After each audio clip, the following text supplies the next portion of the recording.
My guest today is Big Joe from the Northside. Big Joe has recently gone viral on multiple social media platforms for his really funny food reviews of different restaurants in Columbus. But beyond those food reviews, Big Joe is a creator, a rapper, and someone who finds a lot of value in community. In this episode, we talk about a lot of things from the characters he's created online to the community and culture that he's found in Columbus.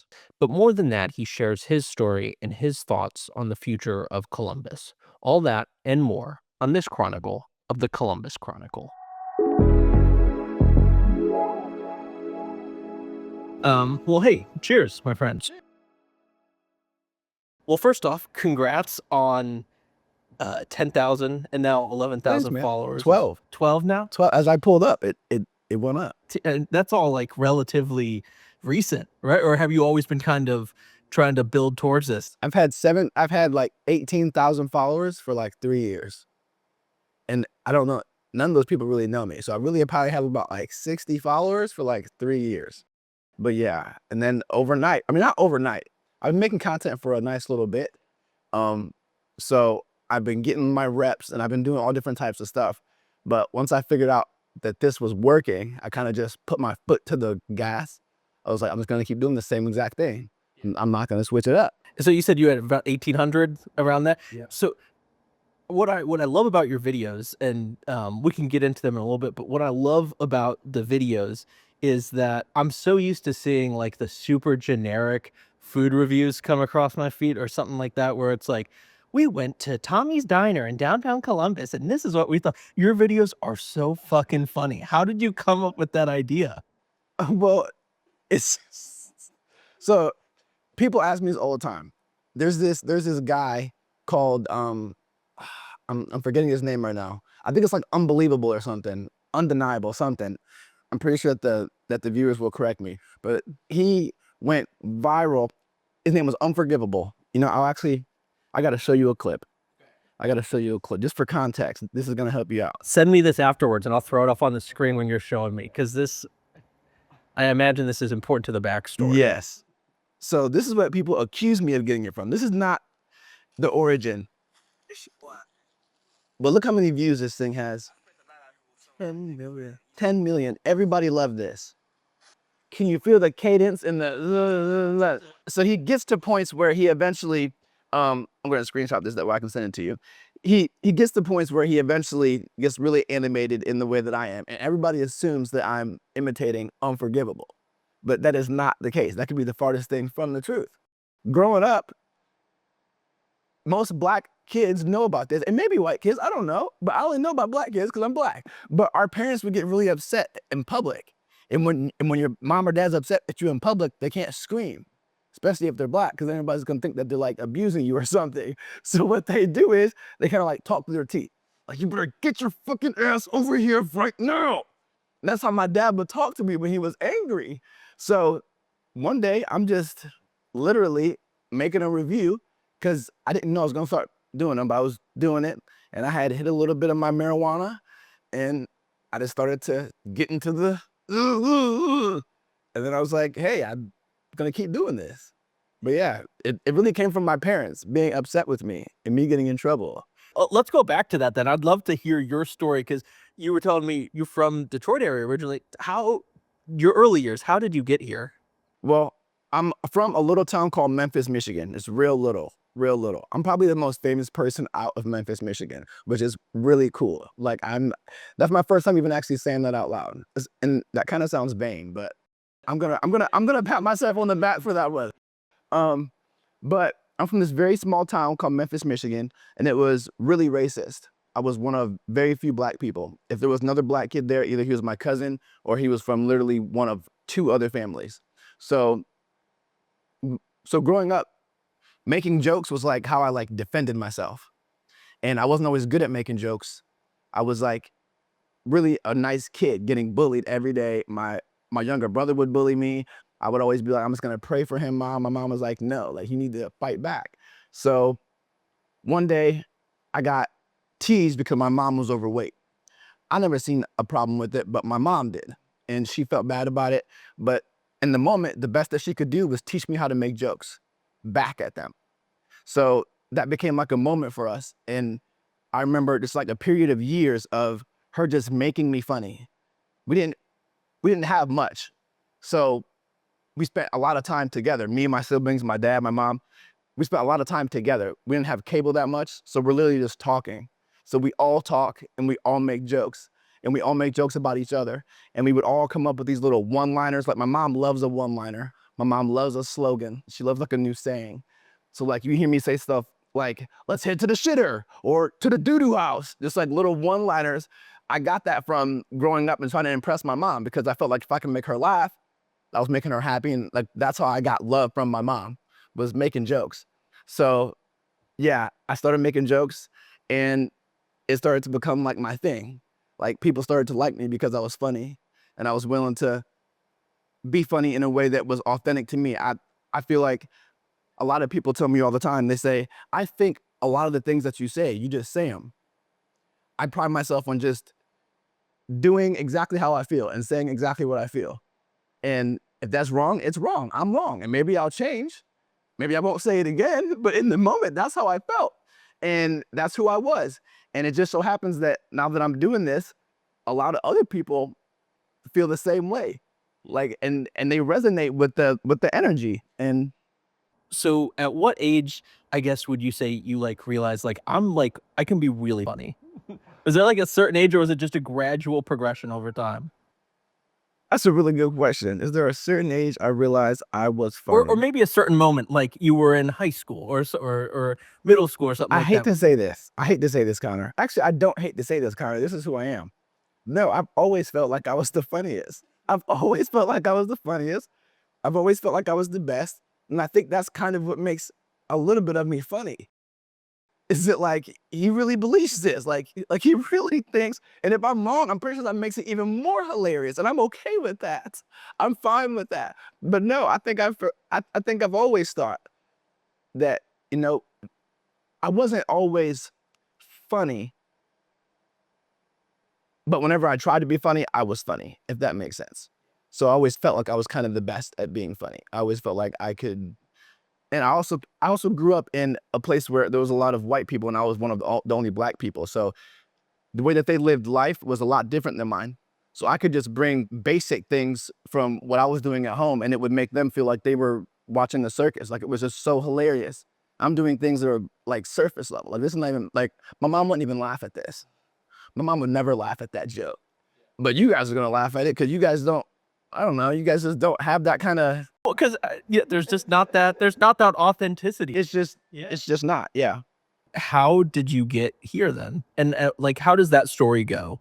Well, my aunt got sick. My great aunt got sick. My dad moved us from Michigan to um, Ohio in 2015. Well, 2014, 2015.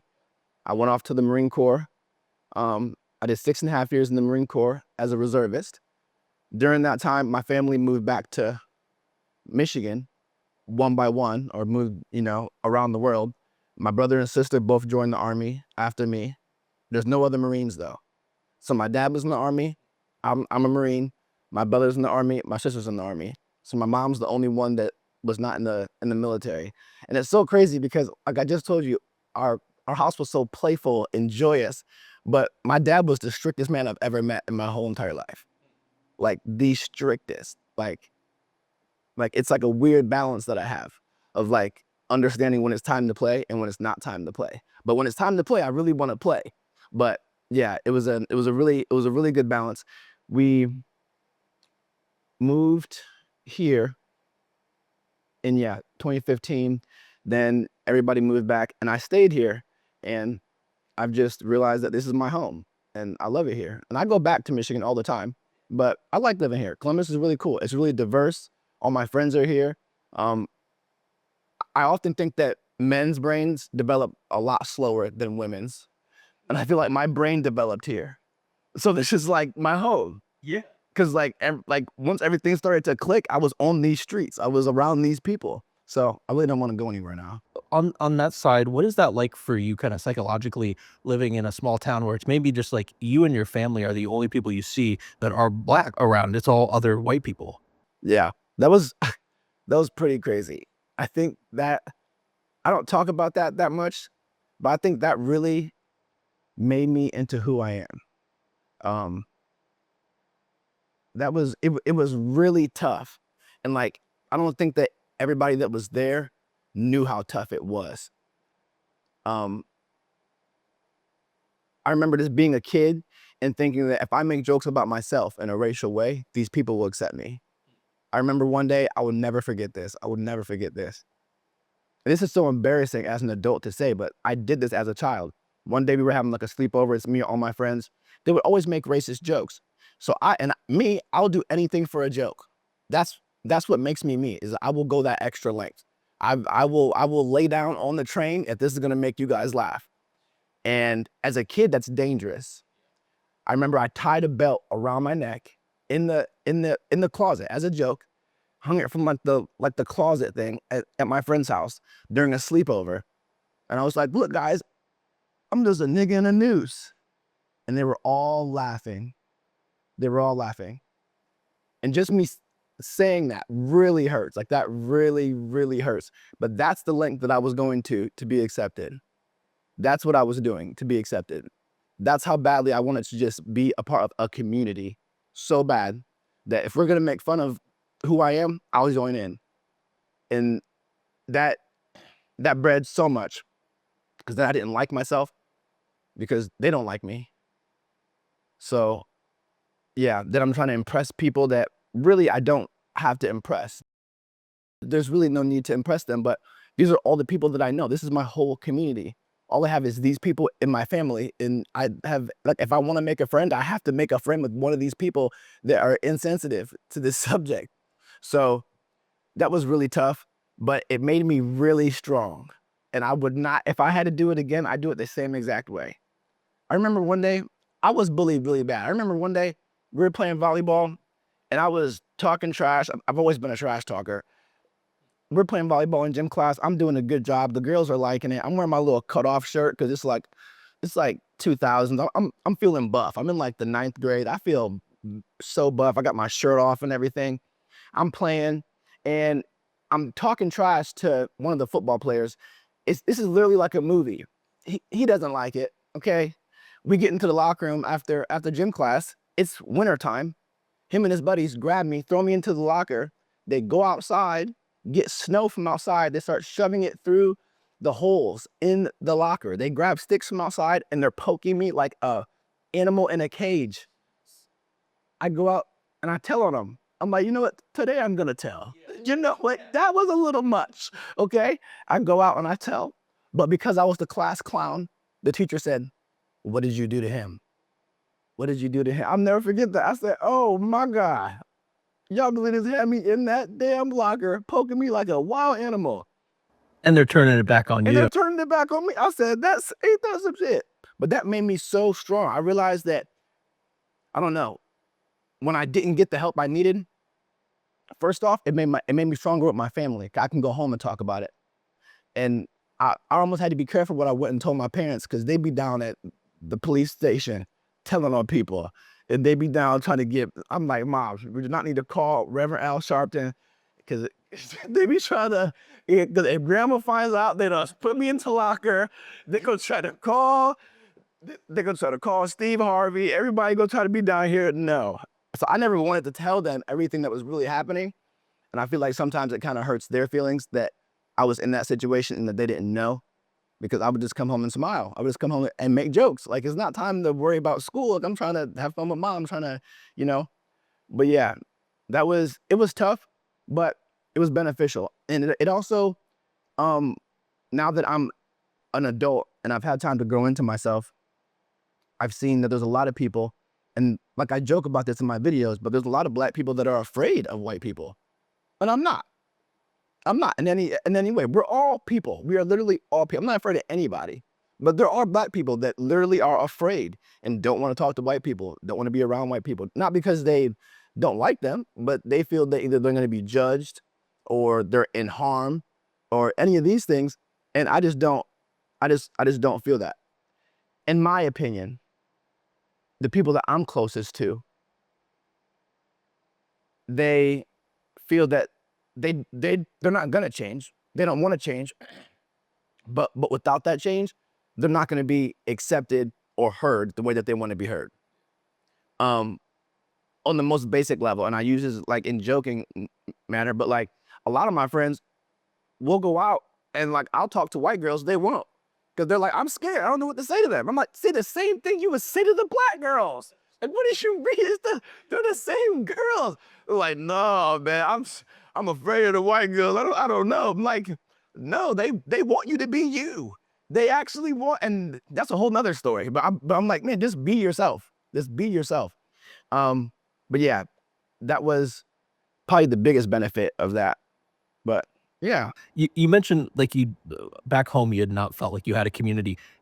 From what I feel like, just from viewing your Instagram, obviously I don't know you personally super well. Do you feel like you've found a community here? Oh yeah.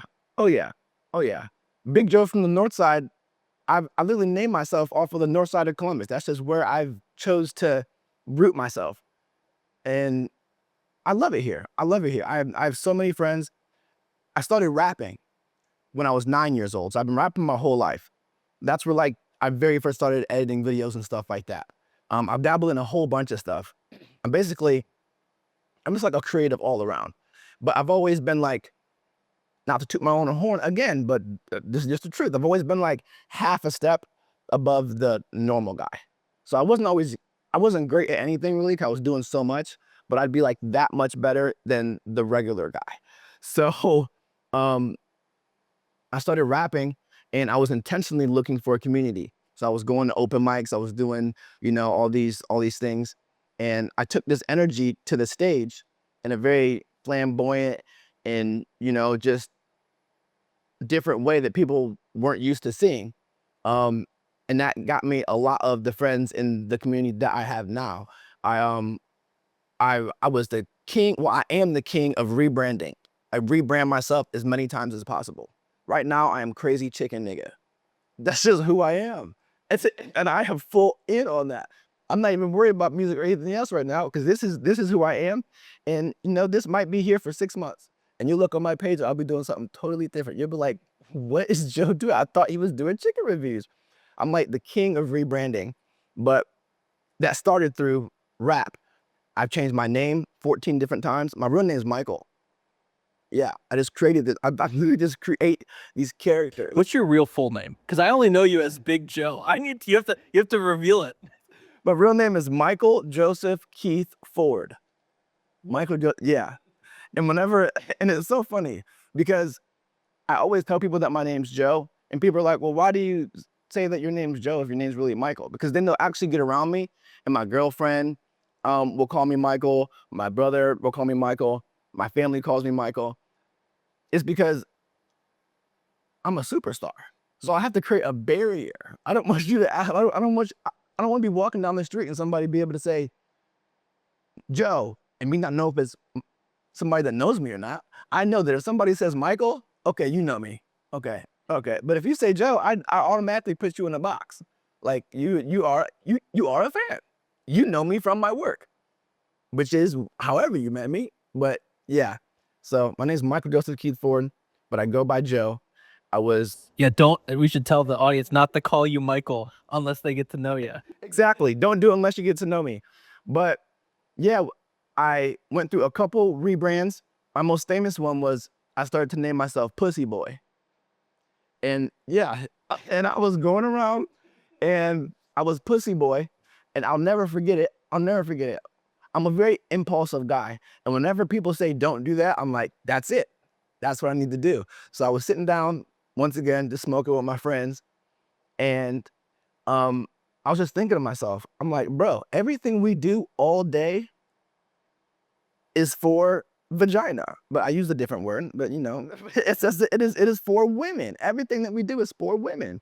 I said, I only take showers for women. Like if women didn't exist, I'm not sure I'd shower. Like, I don't care if you guys smell me. Like, I only go to work. That way I have money. That way at this time in my life, I can spend it on women. Like everything that we were doing was for women. So I was like, you know what? I'm going to name myself Pussy Boy. I said, I came out of one. I'm looking for them all the day.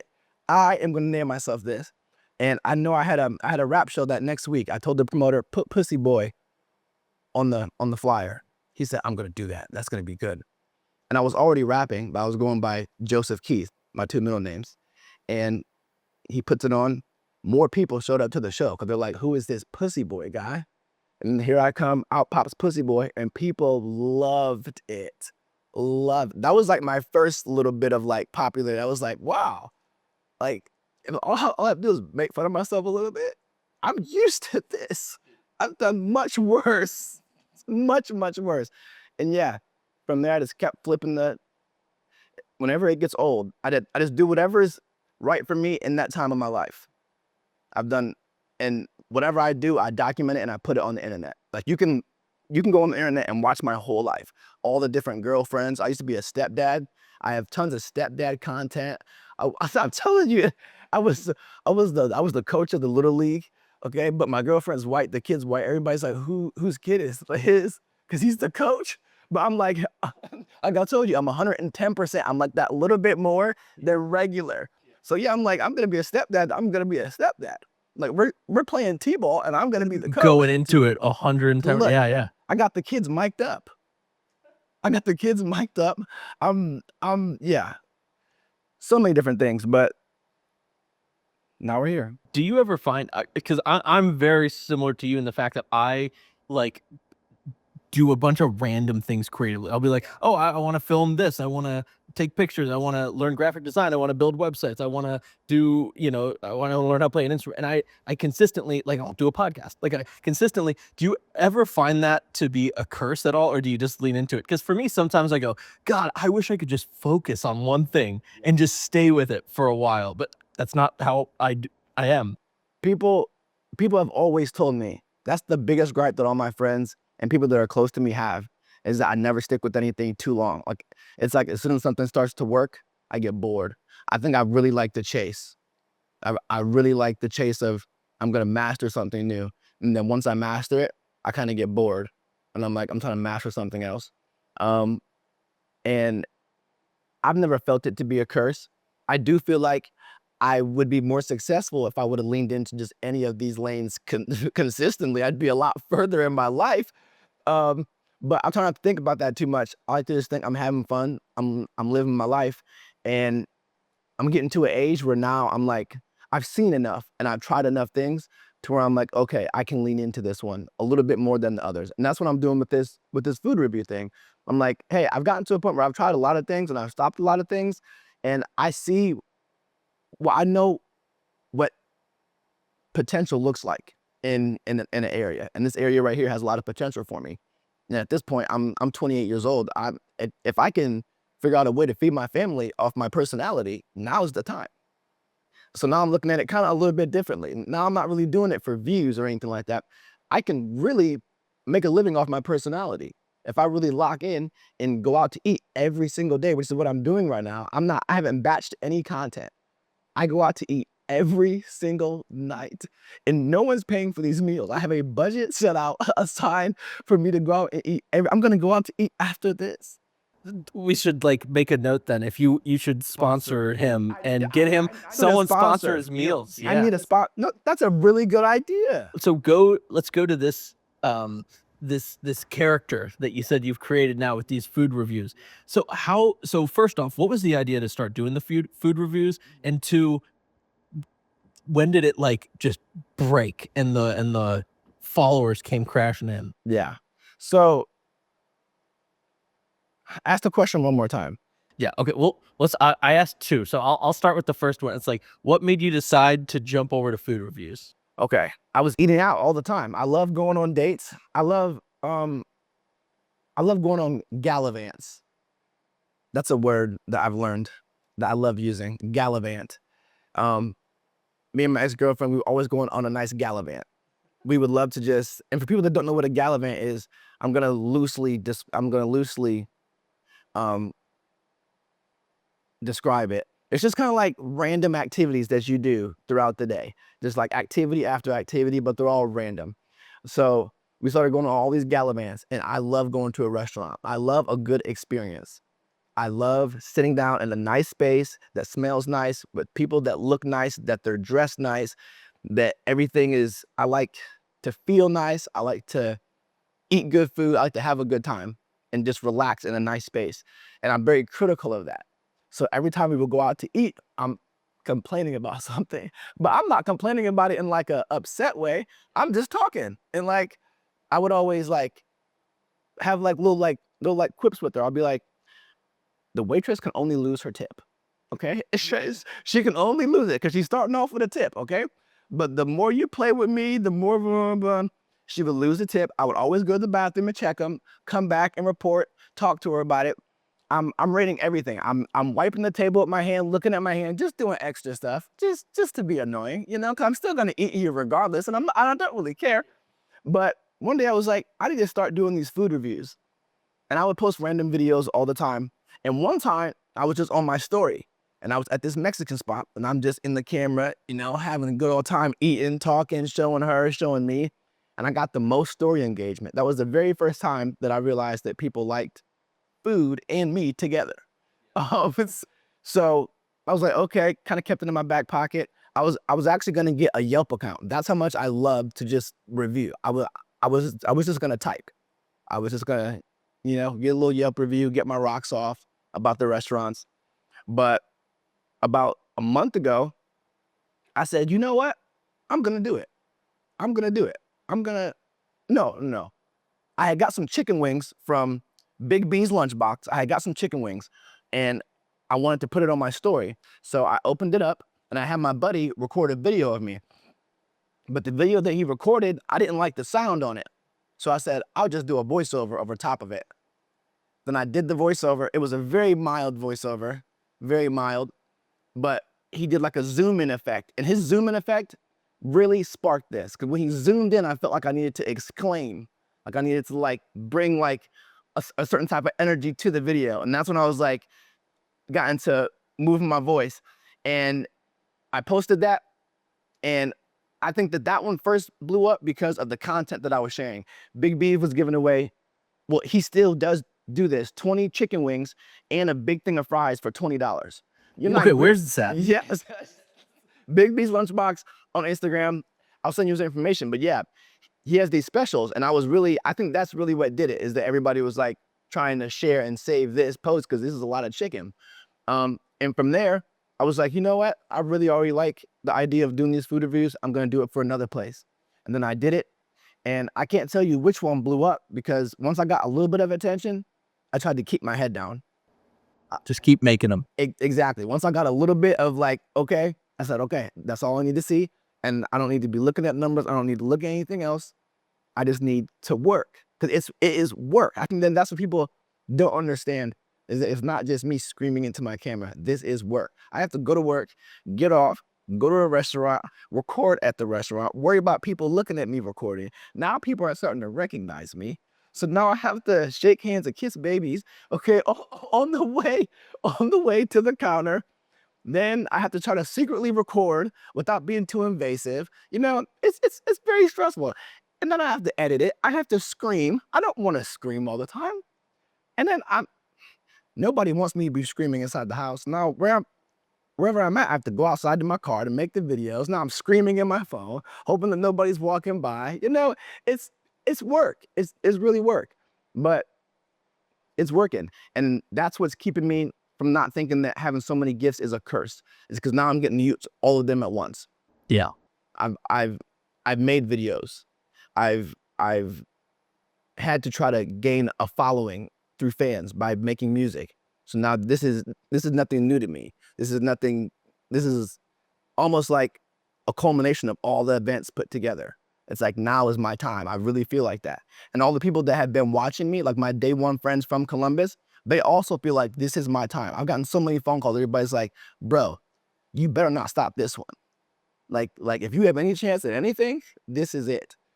And I don't know, just the confirmation from them and me already thinking it, I really feel like this is my best shot at success. So that's keeping me from dabbling off on everything else. So you saw then that you had started to get a traction going. I saw some of your videos like had gotten, like the one got like almost 400,000 views on it.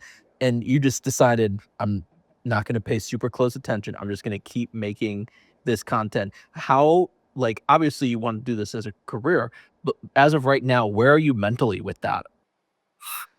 It's crazy. It's so crazy. It's like a disease. I'm not gonna lie to you. Now it's gotten different. Now I'm addicted to my phone. I'm addicted to it. It's gotten bad. Like I need to find a balance. When it first started to go, and I had like a couple videos, because at first I'd post one video, I'd get likes for that video, the traction would die down. Then I post another video the next day, it'd go popular, traction would die down. But it's like stocks. Social media is like stocks, especially when you have a good concept. Right now, probably while we're sitting here, I probably gained 20 followers, probably 5 comments, because I have so many videos out now. It's like stocks. They're just like building on top of each other. So once I started seeing that I was getting comments and likes from multiple different posts, and I could just pull down and have a new notification, it was like a new addiction.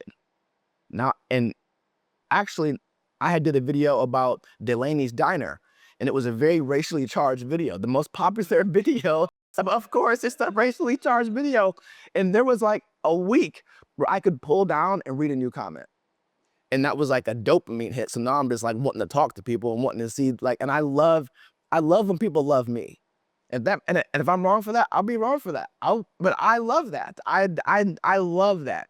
And I love more than just people loving me. I love the responsibility of that. I love that I get to have a big voice, because I feel like when the mic's really in my hand and it's really time to listen to Joe, I'm gonna say what's right, and I'm gonna say what I think will push the world further. So I lean into people liking me. I lean into people, showing me love, because I feel like I deserve it, and I'm gonna be responsible with the responsibility. Yeah, I had someone on here that I was talking with after the podcast. His name's Alex Johnson, good guy. I've known him for a while, and he started a podcast. And he was telling me, it's like the reason, and it was about business and entrepreneurship. And he was like, the reason I'm doing this is because I know that if I don't do it, someone else will do it, and someone else, I don't know what they're like, where they are aligned. Like, are they just gonna do stuff for money? Are they just gonna do stuff because, like, are they super inauthentic? Are they like, he's like, I know I care about what I do and I want to put effort into it. It sounds like you're in that same sort of boat. Yeah. Now, when you mentioned like people start to notice you when you go out, tell me about that. Well, I work at the grocery store. Mind you, I did this on purpose. I work at the grocery store. I'm the guy at Kroger that checks receipts, but I'm the cool guy at Kroger that checks receipts. Like, I strive myself on every interaction, leaving with a smile. Every interaction. So like, people like steal stuff, I'm gonna grab it from you. But like, when I catch them, I'm like, man, come on. Like, did you really think I wasn't gonna see it? Or like, just come back later when I'm not here. Like if you really need this, that bad, I have to do my job, so I'm gonna take it now. I mean, like, what's stopping you from coming back tomorrow or tonight when I'm gone, And everybody's always kind of like laughing and stuff like that. So that's where people first started to see me all the time. And then I started to make the videos, and then I realized, because I'm telling you, I've been putting all these pieces together. If I want a chance at blowing up, I need to use every resource I have. And I face the public every day. So I just started doing videos. Thousands of people, I assume. Yeah. I just started doing the videos in my uniform. So now and I was literally going on break, going to restaurants, shooting a video, putting it up. So now people are coming through the line and they're like, and these glasses and the hat. I'm like a cartoon character. I've really made myself recognizable. I won't go anywhere without the glasses, and I'm gonna have a hat, and it's gonna be tilted some type of way like this. It has my name on it. I have a name tag, okay? This is all purposeful. And I'm standing in front of the grocery store, and yeah, people started to notice me. But at first it was like onesie twosies, but then I'd be like not at work, and people would be coming up to the desk like, is the TikTok guy here? And now my coworkers are texting me. I'm like, oh, you're famous. I'm like, okay. I didn't know I was really famous until I got in trouble for it. Oh, no. What happened? What happened? So I do armed security. So we have this group chat of all the information, and my boss sends a screenshot of me in uniform to the chat. It says, head of Kroger's just sent me this. And mind you, I'm looking at it, right? I couldn't be more proud. I can't be more proud of myself. Like the head is Kroger. It's watching my videos. Okay, everybody else is like really professional, and I mean, I'm professional too, but a lot of these people, I'm not gonna dog on security, but some of these people, they want to be the police, but you're not. You're not the police. This is just armed security, but they take this stuff serious, and I appreciate them for that. They're keeping everybody safe. But yeah, they don't think it's funny. They don't think it's funny. I'm making people unsafe. Okay, okay. If me being myself in my uniform is making this is who you hired. I don't know if you guys know that, but this is who you hired. But yeah, he put it into the group chat, and I replied back with, "I don't understand what's wrong. Am I being punished for being famous?" And that was not the right thing to say. Am I being punished for being famous? And I got a phone call. Do you think this is a joke? I had to save your job. And I realized, okay, I'm gonna humble myself. I said, you're right. You're right. I shouldn't have done it, but it worked. It got me that early recognition, and it served me for what it was supposed to do. So I'm not gonna be doing that anymore. But now I think that the reason I'm getting recognized is the glasses and the hat. And yeah, it's a weird thing. Today I signed my first autograph, Congrats. but I didn't. No, it isn't a congratulations because I forced it upon them. Let me sign it for you I said, let me. on your receipt. That's exactly what I did. I said, you need to give me your receipt. I'm gonna sign it for you. I'm gonna take a picture with it for you, okay? That way you can authenticate it. They're like, why do I need this? Trust me, you're gonna want this. You're gonna want this. So I'm kind of like trying to speak it into existence.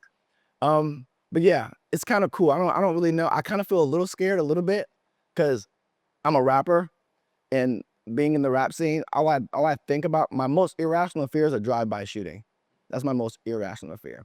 So I fear one of my Negro brethrens thinking that I have something that they would want and trying to harm me. That's probably my biggest fear with being popular, or trying to harm someone near me. So it's kind of weird because like I live here. So like it's like, yeah. And everybody's been nice so far. I haven't had any drama. Knock on wood. Knock on wood. God willing, I won't have any. Um, but yeah, it's cool right now. It's cool right now. And it's kind of cool because like I'll go out with like my friends and stuff, and nobody's recognized me in front of my friends yet. But I'll be on the phone at Kroger, like with my AirPod in my ear, Yeah. and people recognize me all day. And my friends hear it, girls will hear it. It's like, oh my God, you're the TikTok guy. All the people that work in Kroger, they're taking their turns up to the front to let me know that they see my video. I'm like, you've never talked to me ever, Linda. You've been in the deli this whole time. You never wanted to talk to me. Now you want to sit up here and talk and chat. But yeah, it's cool. It's cool. But I feel like it's a big responsibility. Now I feel like when I get on things and talk and say things, I have to really be intentional. Because before I was kind of just saying anything that I know would be bizarre and make somebody laugh or say, hey, what's that? But the attention is making me think like, I don't know, because I have grown men. I have men that are 45 plus. Like I just left the gas station getting these Fagos. I'm holding the door open for a guy, and he's like, thanks, man. And then he looks at me, and I can always tell when somebody's trying to figure out who I am. Because they're like, I'm like, yeah, that's me. That's me. I'm the TikTok guy. And I don't really know what to say right now because all they're saying over and over again is, you're the guy, I like this, you're the guy. And I'm like, yeah, yeah, like, sick, yeah. But yeah, and he was way older than me. I just had a guy last night. He messaged me. He looked like he was about like 47 years old. I didn't even reply to the message. I should probably reply to it. But he was basically saying thank you to some advice that I had given him. What I had given everybody. I had basically told people that the best way to make content is to document, not to create. And that if you just document whatever you're already doing, if you document the places you go, the people you talk to, if you just set your camera up throughout your life consistently, you'll get a following in anything that you do. And he messaged me with a long message. It was like, hey, I got finished talking to my daughter about everything that you've been saying. This is really motivating me. And now I feel like I have other people that are in on it with me. So like being recognized, I kind of feel like, no, it's a big responsibility. It's a weight that I hope I carry evenly and graciously. And what's really, I think, probably neat is all this success also probably elevates the other passions you have, like your rapping. You have this second ability where you have this audience now that you can say, hey, there was this musician I liked. His name was Petey, and he was a comedian on TikTok, and he did a lot of funny stuff. And I remember being like, "Oh, this guy's funny." And then one day he's like, "Also, by the way, I make music." And I was like, "Wait, like I'm interested in this." And now he's like one of my favorite artists because of it. And I think you have the really unique ability to kind of take that audience and expose them to this new thing that maybe they didn't know about you, and they could follow along with that.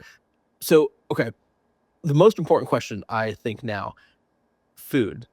Now that we're talking about it, I want to hear your go-to spots in Columbus. My go-to spots. You see, and this is a crazy thing for me to say. Oh no, I guess I do have a go-to spot. I guess I do have a go-to spot, and I should give them some respect. Euro Express. Euro Express. I did a review on them. Euro Express on Morse Road. I go there all the time. Those people are so nice, so kind. The experience there, I love it. The building is so small.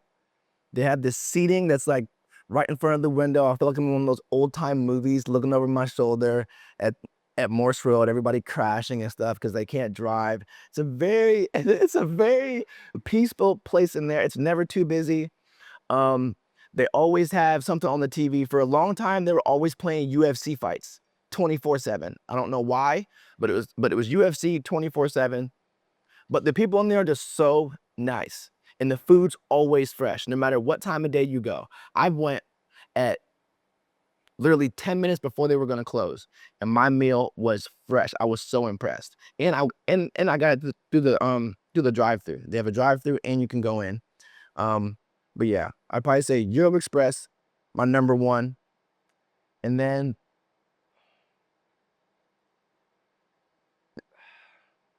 it's really just Euro Express. Everybody else is in the competition. You guys haven't impressed me. Yeah, it's just Euro Express and Chipotle. I just go back and forth between Euro Express, but I'm not making a video on Chipotle because if I make a video on Chipotle, that'll take me out of the game. I'm gonna try to do all the small companies for free. And then, Chipotle can call my phone in 6 months and say, hey, exactly, Like it. I exactly. like it. One of the questions I always ask people that I would love your opinion on, is I always ask, we talk about a lot about Columbus and the future of the city, and I love hearing all the different perspectives. When you look at the future of Columbus, what excites you and what concerns you? No, I've heard you ask this question because I told you I studied, so I watched a couple videos. I love this. Um, what what concerns me? I'll start off with that. I'll start off with that, and then we'll end with the good. What concerns me is that there's a lot of shootings, and I'm getting notifications daily about teenagers dying or going to jail. I think that is the biggest thing that I've seen that bothers me. I, is I wouldn't even say crime in general. I say children doing crime. Children, like literally kids with switches, guns, they're stealing cars. The I think that is the scariest thing.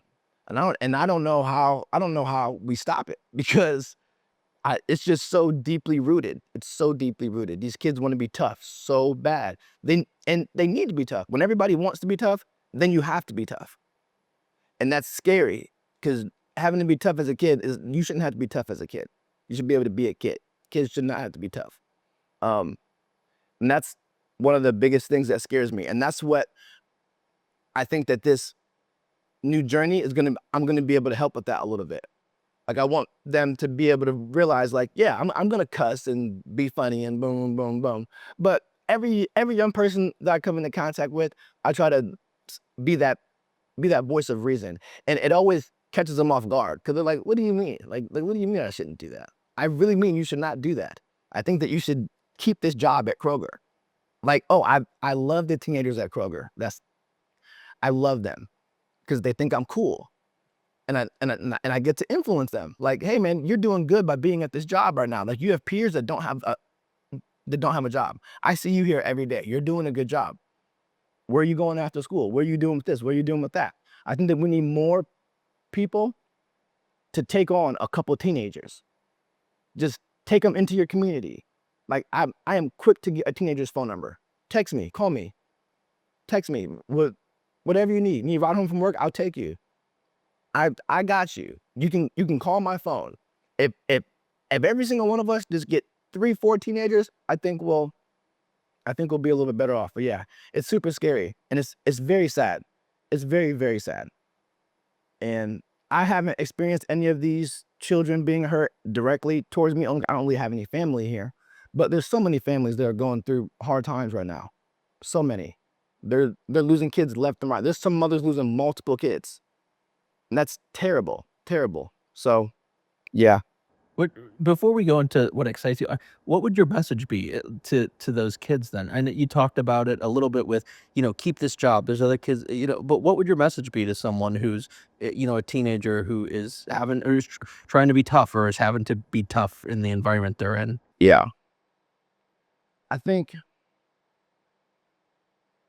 with me being from where I'm from, it's hard for me to tell someone how to act in that scenario. 'Cause I've never lived in that scenario. I've never felt like I had to bring a gun to school. I never felt like I had to, fight every day. I mean, I was getting beat up, but it wasn't like I had to fight to live. You know what I mean? So I just want to preface any advice with that, I may not have lived that, but a piece of advice that I would just give from mere just advice would be that tomorrow's gonna come. Tomorrow's going to come. This there's gonna become a chance, or there's gonna be a day when you get a chance to impact your life the way you want to. You may feel like you're helpless because you're a child, and I don't really have a choice. I don't have a choice of where to live. I don't have a choice of where to work. I don't have a choice of even what I wear or what I eat. The day is gonna come. The day is gonna come. And the more that you can try to prepare yourself for that day or think about that day or just put yourself in the best position for that day, I think that that'll keep you on a straight and narrow path. Having a plan. Get a plan. That's the advice. Get a plan because there's going to become a day when you're going to be able to save yourself. And it may only be like, I like to use analogies big because I was always getting lectured by my dad. And he would always give an analogy. But what I'm thinking about right now is like, you drowning in water, and that's how you feel like your life's going. And everybody around you is being violent, things are going crazy, you're being peer pressured, you're drowning. There's gonna be a moment when you get up for a second and you get a piece of air. When you get that piece of air, be prepared for that piece of air. Be prepared to fight and to get more breaths and realize, hey, I can actually, wow, now I'm actually out of the water. Now, okay, maybe I'm not all the way out the water, but now I'm chest deep. I can at least breathe. I have a car. I can actually drive somewhere. I have a house. I have somewhere to lay my head that isn't in this neighborhood that was super scary and dangerous. And if you have a toxic family, hey, I'll be able to move away one day. But really just setting yourself up for when you get that breath and thinking about that breath every day, thinking about that chance every day, thinking about a different life. Because even though I wasn't in this scenario, I was in a scenario where I did not like my life. And that's what kept me going. I'm a big visionary guy. I can see the future clearly because I know that I can make it. Like I'm sitting here talking about signing autographs and stuff. I'm being so serious, Connor. I'm going to make this work. I've I've I've seen that you can do that. And the more that you focus on that, I learned that in boot camp. I just kept thinking about graduation day. I just kept thinking about running past my family and the pride that I was gonna feel being a Marine. And that took me through every single day. I broke my finger the first day of boot camp. And I went through all the boot camp with a broken finger thinking about that graduation day. To stay focused, get a plan, and think about that plan every day. So what excites you about Columbus then? And what excites me, it's so diverse. It's so diverse and it's growing. And I feel like I'm growing with it. Like there's just so much, it's just so much going on. It's so much going on. I think it's so cool how I can, I don't know, I kind of feel like I am Columbus because literally you can be 1 second in the hood. You're smack dab in the hood. Then you drive 3 minutes across the street and this is not the hood at all. This is like, it's like right down the, it's me completely. It is me and I love it. I love it. I love that I can be over on 11th, at the liquor store, bumping music, going crazy. And then I can, just put on a nice little button up, go on down to Bexley, have a good time. Act like I was never doing any of those things. Yeah, I just love how diverse it is. I love how Everybody, I love how, at least it feels like this, everybody feels free to be themselves. There's a lot of different opinions, and I think that's beautiful. The fact that everybody's arguing about stuff and the fact that, oh, you like this, these rights, those rights, I love that. I love that people are speaking up for representation of themselves, because where I'm from, there is none of that. There's no representatives for anything. So I think that's so cool that everybody feels like, at least here, I feel like everybody feels like they have a voice and they should talk about what they think. And I love that. Because there's some places where people don't talk about what they think because they feel like they're in the minority. Or it'll just get drowned out or something. That's such a great point. That's one of the things I really like about the city too, that I've never heard talked about that way. And I think that is such a good point, is that if you have a voice that you want to share, the city, they'll listen. They'll listen. Somebody to listen. Yeah. I'm a living testimony about it. I literally say, nigga, chicken dinner. What are we looking for today? And people tune in every day. It's like, I am living proof of that. Yeah. You already mentioned your favorite place to eat, but other questions I typically ask are like eat, drink, and hang out. So drink and hang out. Drink and hang out. Drink and hang out. They don't have to be the same, like places you like to go to get a drink, but also places you like to go to hang out. What's the name of this place? Me and my friends. Oh my goodness. I shouldn't be saying this, because my friends are gonna be a little upset, but I don't think it's a secret to anybody really. We only have like 200-300 listeners an episode now, so it's not a huge. Oh no, I'm gonna share this thing, Connor. I'm gonna share this thing. But me and my friends, we do this thing called sharking sometimes. Okay, it's when we all go out together, and we're all single, so we go out and we look for other single women. So we have favorite spots that we like to shark. It's way easier to pick up girls when you're in a group. It's way simpler. That's a pro tip. If you guys are having troubles with the ladies this summer, just get in a group of people. It's way easier to break the ice, because it's like everybody's kind of pick somebody to talk to, and half these conversations are gonna fizzle out. But one pair might actually like each other. Then we'll go off to the next group, and the girls love it too. Like they know what's happening. They know that we're coming out to shark them. So right now I like any place that has a female DJ. Any place booking a female DJ, that's where the real parties are at. Because, like I told you, people in Columbus are woke, they're conscious. We understand that women are the lifeline of the world. So I believe that the spot is called, I don't know, it's next to Late Night Slice. They have like a late night slice food truck, and I don't remember the name of the building. Maybe it's Bodega. No, it's not Bodega. But I do go to Bodega. I'll add a little disclaimer on the top at the end and be like, hey, this is actually what it was. Yeah. But it's like joined up with the Mikey's Late Night Slice food truck, and that place is probably my favorite place. When DJ Lil Ratchet Soul is DJing. Lil Ratchet Soul. Yeah. Oh my goodness. Oh my goodness. DJ Lil Ratchet Soul. She is another embodiment of just being yourself. You should get her on here. Yeah, I was gonna say, she's from Columbus. Yes, 100%. She is the DJ. She is the DJ, and her thing is all purple. Like how my thing is the glasses and the hat. Everything's purple. She gets it. She's a superstar. I love her, and she normally DJs there, and I go there on those nights. Great DJ. Yeah, great DJ. Great DJ. Awesome. Before I ask you if there's anything else you want to add, I have to ask about the Fago. the Great Fago. This is just, this is a part of I'm naming this character that I'm playing Crazy Chicken Nigga. And this is just a part, this is just a part of his personality and what I call niggatry. It's just a stereotypical thing that Black people like grape drink and Kool-Aid and fried chicken. And it's not a lie. I like grape drink and Kool-Aid and fried chicken. So I thought I'd bring this on here because I seen that you had these drinks on here, and I thought this would be a nice little splash of Joe. It is, and if I can keep one of those Fagos, I'll definitely have one. Well, Connor, that's yours. Oh, you're too kind. That's yours. I might need a on ice. Oh, it's Look, cold. It is cold. I should have known that before. Shame on me. Come on, I got you. Anything else that you want to add that we haven't talked about, or anything you just want to shout out, or where can people find you? Well, I'm on Instagram, TikTok, Big Joe from the Northside. If I could say anything, I really just want to thank you. I think that what you're doing is really, really cool. There's a wide range of people that you're interviewing, and I can appreciate that. I listened to your very first video on why you started this, and it's a beautiful story. It it isn't sappy or anything like that, but it's a beautiful thing. And from a guy that loves community, that's what I've longed for it my whole life. I really appreciate people like you. Really, really, really appreciate. And the more intentional we are about community, the better we're gonna get.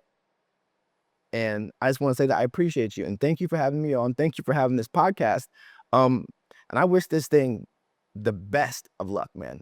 I'm not even luck because you're very intentional. I mean, the best of success. Yeah. I appreciate it, and right back at you. I am really excited to watch your socials, but also you grow with them as over time. So much appreciated. Yes, sir. I appreciate it.